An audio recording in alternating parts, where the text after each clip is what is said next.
Este tema de investigación surgió a base de mi experiencia propia, en donde pues, la mayoría de la población cree que para ayudar a los más desfavorecidos solo está el área de la salud. Entonces se toma en cuenta la arquitectura como un capricho caro que solo los alimentadores de ego están dispuestos a pagar. A través de estos años de arquitectura me di cuenta que la arquitectura es una de las soluciones tanto a los problemas, tanto económicos, de salud, ambiental, etcétera, por decir o mencionar algunos. Y siempre y cuando se tome el diseño participativo y que esta actividad junto con otras áreas interdisciplinarias se enriquece aún mucho más. El propósito de esta investigación pues, es aportar con un grano de arena a esta sociedad y pues qué mejor que hacerlo con una carrera que selecciona, que es la arquitectura, y bueno, demostrar que además de lo estético, lo romántico que pueda sonar, pues es una necesidad básica y tiene un impacto en el comportamiento y cómo es que se debe aprovechar esto en el bienestar del entorno de una manera colectiva. El título de mi investigación es La fórmula de dignidad. Uno de los estereotipos que se escuchan es que la arquitectura es para sectores específicos, los de dinero en especial, pero realmente la arquitectura es para todos. Las Naciones Unidas están tan preocupadas con este tema que desarrollaron un manual con los Objetivos de Desarrollo Sostenible, donde el primer punto es poner fin a la pobreza en todas sus formas en todo el mundo. Pese a que la tasa de pobreza mundial se ha reducido a la mitad desde el año 2000, en las regiones en desarrollo, aún 1 de cada 10 personas y sus familias siguen subsistiendo con $1.9 diarios, y hay millones más que ganan poco más que esta cantidad diaria. La pobreza va más allá de la falta de ingresos y recursos para garantizar medios de vida sostenibles. La pobreza es un problema de derechos humanos. Entre las distintas manifestaciones de la pobreza figuran el hambre, la malnutrición, la falta de una vivienda digna, acceso limitado a otros servicios básicos como la educación o la salud. Pero bueno, estos son factores externos que posiblemente no se pueden cambiar. La ideología, especialmente de los latinos, es esperar que el gobierno solucione todo. Y siendo realistas, eso no pasa. En los países primermundistas, las propuestas o soluciones las inician de abajo hacia arriba. Eso nos lleva a pensar que la pobreza no solo es económica o de cómo se vive, sino por cómo se piensa. Pero bueno, no soy psicóloga o socióloga y la variable que en mi área podemos modificar es el espacio. Entonces, ¿realmente el espacio construido puede modificar el comportamiento humano? ¿Y cómo se modifica el comportamiento humano? Y si lo hace, ¿con qué elementos y qué efectos recibe? Este tema no es del todo nuevo. Usualmente se cree en las teorías evolutivas que el ser humano tuvo que pasar por un proceso donde su mente y forma de pensar fue evolucionando. De ser el primate que solo se interesaba por alimentarse, luchar, huir y reproducirse, o sea, las 4 Fs del comportamiento, feeding, fighting, fleeing, fucking, a convertirse en el ser inteligente de hoy en día, que utiliza smartphones y puede dedicar sus pensamientos a cosas más elevadas. En este proceso, hablando más del tema que nos compete, la arquitectura, se suele creer que el primer instinto para crear construcciones fue el de buscar un refugio para guarecerse de las intemperancias de la climatología. Al ir modificando su estilo de vida al sedentarismo y con el uso de los campos agrícolas, las obras toman el ámbito social donde se encuentran recintos en los que se llevan a cabo su vida pública, social, como los mercados, foros, centros de luchas, estadios, y muy a la par entran los espacios que cobran un significado religioso, como los templos, catedrales, centros ceremoniales, etc. Y por último, ya más en nuestros días se encuentran los edificios que dan poder al humanismo. Edificios que se centran en el beneficio del humano, como las escuelas, hospitales, bibliotecas, etc.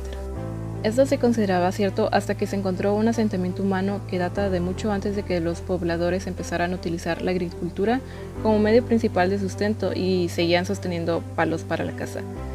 El Göbekli Tepe modifica por completo las verdades que se consideraban absolutas acerca de los orígenes de la arquitectura. La sabiduría convencional dictaba que la domesticación, el asentamiento y la agricultura habían sido los alicientes del desarrollo de las prácticas arquitectónicas y eventualmente de las ciudades. Esto debido a que el asentamiento, el cual tiene brecha aún más grande entre su época a la del Stonehenge que del Stonehenge a la nuestra, se presenta una construcción que no era una vivienda.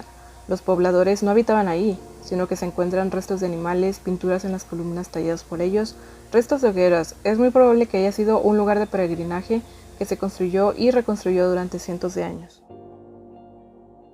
Lo que sí nos queda claro es que nadie vivió ahí. Por las escasas evidencias de actividad humana, era un lugar para visitar. Quizá para instigar el pensamiento y el culto. Es posible que era un espacio donde representaban sus miedos por medio de las criaturas talladas en las columnas. De cierto modo, una forma de evadir la muerte por medio de la construcción, y cómo éste puede influenciar los pensamientos. Si bien es cierto, construimos para cambiar las percepciones y para influir en los pensamientos y sentimientos. Por estos medios intentamos organizar la actividad humana, ejercer poder y en muchos casos enriquecernos. Si bien es cierto, sabemos que desde un principio el crearnos a su semejanza nos dio la capacidad de pensar y de esta misma forma relacionarnos y vernos influenciados con nuestro entorno cercano.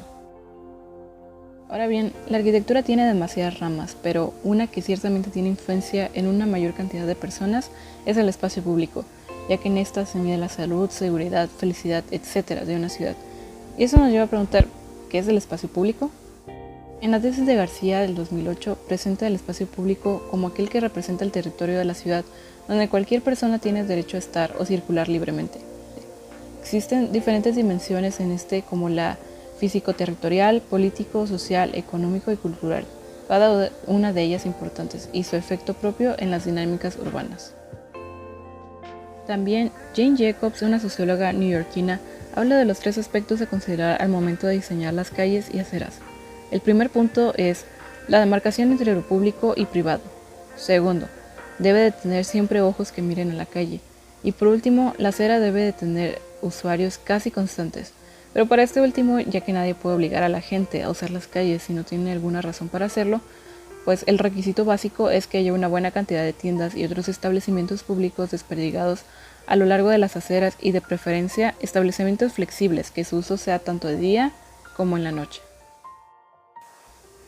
Jan Gehl, por otro lado, él es un arquitecto que lleva más de 50 años estudiando y monitoreando cómo se lleva adelante el desarrollo urbano. Él menciona que ni planificadores urbanos ni los de tránsito asignaban prioridad al espacio público o a la vida urbana, y por muchos años se operó sin saber de qué manera las estructuras físicas influían sobre el comportamiento humano. Él hace referencia en la introducción a una tabla, en la que explica por qué es importante tener un buen entorno físico y cómo se ve reflejado en las actividades opcionales y sociales. Esto resulta en una cadena donde si los espacios son buenos, suceden las actividades opcionales y por ende las actividades sociales. Al poner de ejemplo un mobiliario como una banca, si ésta existe, alguien se sentará. Si ésta existe en conjunto con otras, hace que lleguen más personas. Al estar más de 2 personas sentadas se produce el diálogo. El diálogo genera compartir ideas o formas de pensamiento. Esos pueden llegar a ser ideas, donde con las debidas medidas se llegan a tomar acciones y así se puede llegar a realizar los cambios. Por otro lado, hace énfasis en las actividades que se realizan en el espacio público y cómo se deben de tomar en cuenta al momento de diseñar. El primero es caminar. Cualquiera que sea el destino, empieza y termina caminando. El caminar es la primera forma de transportarse, pero no siempre se camina por necesidad.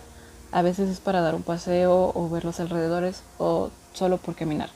Pero en el diseño se deben de tomar en cuenta unos aspectos como el espacio, el tráfico en ruedas, como las carriolas o sillas de ruedas, los materiales de pavimento, las condiciones de la superficie de las calles, las rutas, hacer distancias que se disfruten, en lugar de que se sientan largas y aburridas. Sentarse. Solo cuando existen oportunidades para sentarse, las personas se pueden quedar el tiempo que lo requieran. Hay innumerables actividades que se pueden hacer mientras se está sentado, como tejer, leer, darse baños de sol, dormir, mirar a las personas, conversar, etc. Para esto se debe tomar en cuenta el lugar de los asientos, la orientación, las vistas, cerca de qué dependencias está, el tipo de asientos, etc. Espacios para quedarse. Se entiende que se le da importancia al caminar y sentarse, pero al quedarse parado en ciertas áreas ha demostrado que es un patrón importante del comportamiento. Algunas de las razones por las que las personas se detienen es para arreglar algo, tomar una foto, el semáforo, amarrarse las agujetas, admirar algo, hablar con alguien, esperar por alguien, detenerse en un espectáculo en la calle, etc. Hay un efecto que el autor describe como el efecto de la esquina, en donde hay una larga fachada y un punto donde se puede observar alrededor, sin sentirse observado. Ver, escuchar y hablar.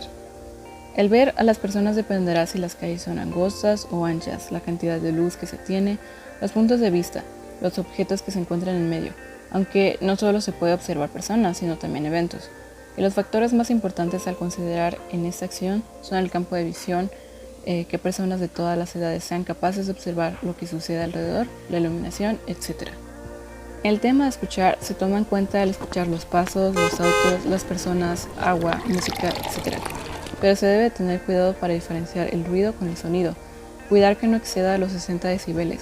El ruido hace que las conversaciones duren menos y la comunicación se vea interrumpida. El que se tenga música en las calles enriquece de una forma más integral el espacio. De esa forma agregamos más sentido en la experiencia del espacio. Por último, el platicar. El autor divide esta acción en 3 diferentes categorías: el caminar en compañía y hablar con la conversación que toma lugar al encontrarse con una persona, donde las personas simplemente se paran y conversan, y por último, el hablar con un extraño. Para que dé lugar la conversación, también se debe tomar en cuenta la forma en la que los asientos se arreglan, los lugares de espera, etc. Y esto Edward T. Hall lo llama paisaje de la conversación en su libro La dimensión oculta. Ahora, de esta forma se estudia el espacio público, pero ¿cómo realizamos los cambios? Existe una frustración al momento de abordar el estudio de las realidades humanas, ya que siempre se está la incógnita con la elección del método más adecuado. Miguel Martínez, en su libro Comportamiento Humano, presenta unos métodos para la investigación de dichas ramas. Algunos de estos métodos son los enfoques sistémicos y nuevo paradigma. También están los métodos comprensivos, métodos naturalistas, etnográficos, investigación teórica, endógena, etc., por decir algunos. Pero para propósitos de esta investigación se profundizará más en el método etnográfico. Para entender las ciencias humanas se tiene que regresar al discurso del método de Descartes, fragmentar todo problema en tantos elementos simples y separados como sea posible. A esto se relaciona la teoría de Gestalt, que es la psicología de la forma o la psicología de la configuración, que dice que la mente configura a través de ciertos principios descubiertos por esta misma corriente los elementos que llegan a través de los canales sensoriales, o sea, la percepción, o de la memoria, que es el pensamiento inteligente y resolución de problemas. La experiencia que tiene el individuo en su interacción con el medio ambiente. Esta configuración tiene un carácter primario sobre los elementos que la conforman, y la suma de estos últimos no podría generar por sí sola la comprensión del funcionamiento mental. Este planteamiento se ilustra con el axioma, o sea, una proposición o enunciado tan evidente que se considera que no requiere demostración. El todo es diferente a la suma de las partes. Lo que lleva a decir que en las ciencias humanas, todo lleva de una u otra forma y da las fuerzas para enfrentarse con realidades muy complejas, que constituyen totalidades, sistemas o estructuras dinámicas en los diferentes campos de conocimiento. Es decir, no es lo mismo estudiar cómo se comporta el ser humano de cierta clase social en un entorno comercial a comparación con alguien de menor o mayor estatus social. Por dar un ejemplo, en urbanismo se le conoce como las dinámicas urbanas. Pero bueno, ya nos estamos yendo por las ramas. Regresamos un poco.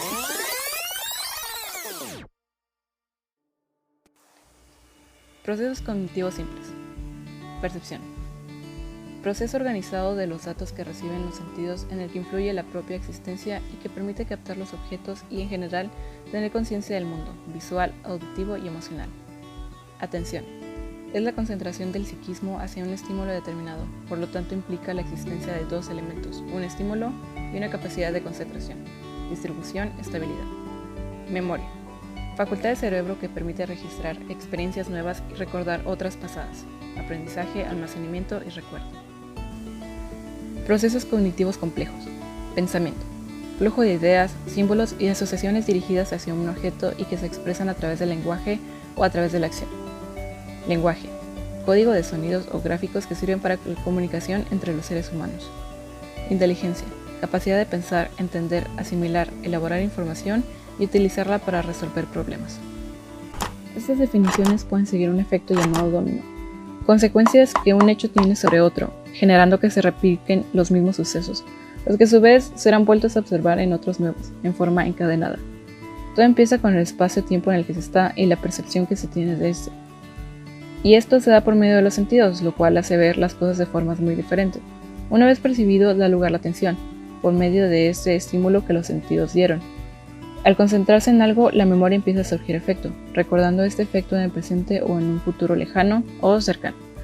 Estar expuestos a estos estímulos y percepciones crea una línea de pensamiento, un flujo de ideas que ya se van asociando a un objetivo en específico. Esto se muestra, expone, comunica, etc. por medio del lenguaje, que todo esto hizo crear. Y por último, genera la inteligencia, que es la que ayuda a resolver problemas y se tiene acceso a ella cada vez que se necesita. La psicóloga Tali Sharot explica lo que realmente motiva al ser humano para hacer cambios en sus hábitos o en su vida, que al fin y al cabo se convierten en los estilos de vida. Se tiene esta creencia que al inducir miedo en las personas reaccionarán y se moverán, Pero la verdad es que las advertencias tienen un impacto muy limitado en el ser humano. Y la pregunta es, ¿por qué? Las personas suelen escuchar más la información positiva que la negativa. Por ejemplo, a un fumador, si se le advierte las consecuencias en la salud y los daños que puede ocasionar, posiblemente se asuste. Pero si se pone a pensar en su abuelo, que tiene 90 años y toda su vida fumó y parece estar en condiciones muy saludables, tenderá a decirse a sí mismo, tengo buenos genes, esto no me pasará a mí. Entonces, ¿por qué preocuparse por algo que puede o no pasar? ¿Qué es lo que hace que las personas realmente cambien? Esos son 3 principios que controlan nuestra mente y comportamiento. Incentivos sociales. Como personas sociales, a todos les importa lo que los demás piensen de ellos y el ver lo que los demás hacen, querer repetir lo que los demás hacen. Entonces, el remarcar lo que los demás hacen es un incentivo muy fuerte. Premios inmediatos. A las personas les importan más los premios que se pueden recibir ahora que los del futuro, así que la solución es darle a las personas los premios en el momento, los cuales les traerán un beneficio en el futuro. Monitorear el progreso. El generar el sentido de control de las cosas a las personas hace que avancen más, ya que no se sentirán que es algo impuesto y que pueden mejorar con el tiempo. Entonces, como modo de resumen, la realidad percibida deriva de los estímulos que se receptan. Los seres humanos no pueden percibir realidades diferentes si no están expuestos a estos estímulos. En otras palabras, no se puede generar un cambio de algo que no se conoce. El diseño del espacio permite agregar estímulos y por medio de los sentidos se canalizan estos. El colocar flores, color, iluminación, forma, etc. Todo esto permite crear diferentes entornos y la forma que se reciben e interpretan. Se busca percibir una realidad optimista, de progreso, que abra la puerta a diferentes realidades. Se conoce el caso de Ben Carson, que siendo de una familia pobre con hábitos de solo mirar el televisor, por medio de la lectura logró darse cuenta que había un mundo más amplio, que aún no conocía pero que está interesado en hacerlo. Debemos recordar, el miedo produce inacción. El llegar a estas comunidades a imponer una solución porque su forma de vida nos parece fea o denigrante no hará que las personas cambien. Entonces, por otro lado, debemos recordar que el sentido de ganar produce una acción. De esta manera empezamos a darle una forma a la dignidad.